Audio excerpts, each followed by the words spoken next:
comments with pithy comments over at iComics.com or find other concepts online. I am kind of English for one. A little extra time here, so here's how you get your letter read on the air. You gotta be provocative, not offensive. If you use bad language, we throw it right away. If you do personal attacks, we throw it right away. But you gotta have in the first 2 sentences what your point is, because we get thousands of these things, and the guys who are reading them before they get to me are looking for snappy stuff, snappy, and pithy.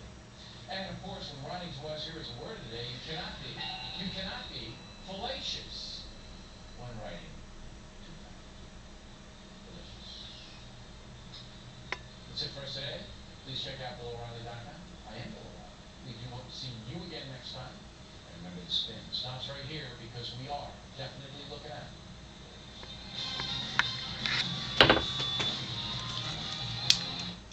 All right, just a short time ago, the White House Healthcare Summit came to an end in Washington, and tonight we'll have complete reaction to today's events from former Alaska Governor Sarah Palin, from Senator John McCain, who attended the summit, and many others. But first, here's what President Barack Obama had to say at the beginning of today's meeting.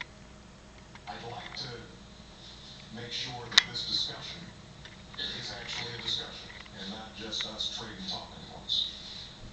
I hope that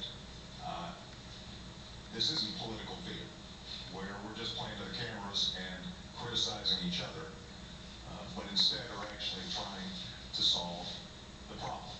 But in the end, this event truly was political theater at its finest, and while some have hailed it as a rare moment of transparency in American politics, frankly, the only thing that was rare about today's event was that President Obama actually gave the Republicans a seat at the table. But the GOP quickly found that this so-called summit wasn't a venue where dissent was permitted. Now take a look at this exchange between President Obama and Tennessee Senator Lamar Alexander.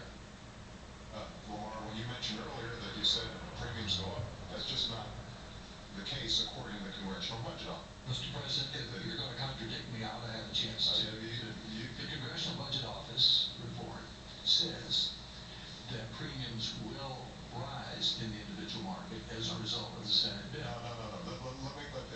And this is an example of where we've got to get our facts straight. That's my point.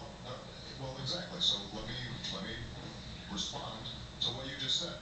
Wow. Now, speaking of facts, Senate Majority Leader Harry Reid wasn't exactly in command of them. Now, here's what he had to say about the possibility of using reconciliation or the nuclear option to ram this bill through Congress. You're entitled to your opinion, but not your own facts. No one has said, I read what the president has online, no one has talked about reconciliation, but that's what you folks have talked about ever since that came out. As if it's something that has never been done before. Now, apparently, Senator Reid's working with his own set of facts because he's the one who's been floating the idea of using reconciliation for weeks. Let's take a look.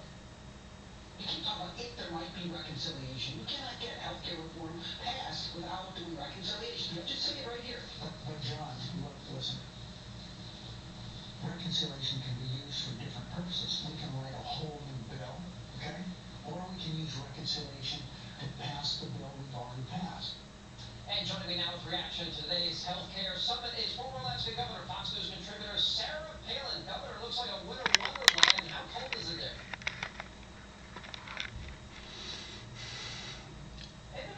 I hope you can't hear this idiot in the background. It really would be blowing my video. I mean, a lava lamp, dude. But not with this cackling in the background. Alright.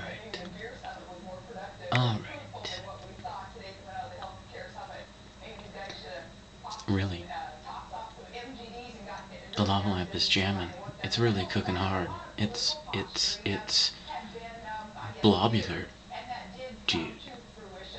So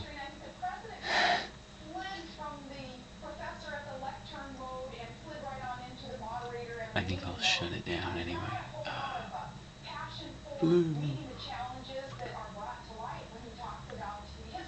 Whoa.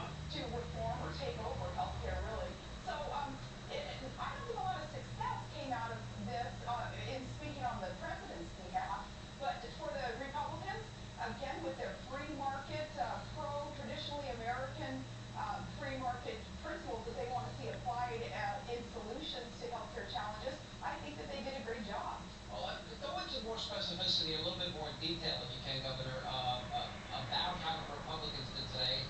We have Senator McCain's going to join us in a few minutes. They had that pretty fiery exchange. Lamar Alexander, Eric Cantor, Paul Ryan. I thought they were very interesting. I think this was the first time the American people got to see the Republican side. Your reaction to them in general?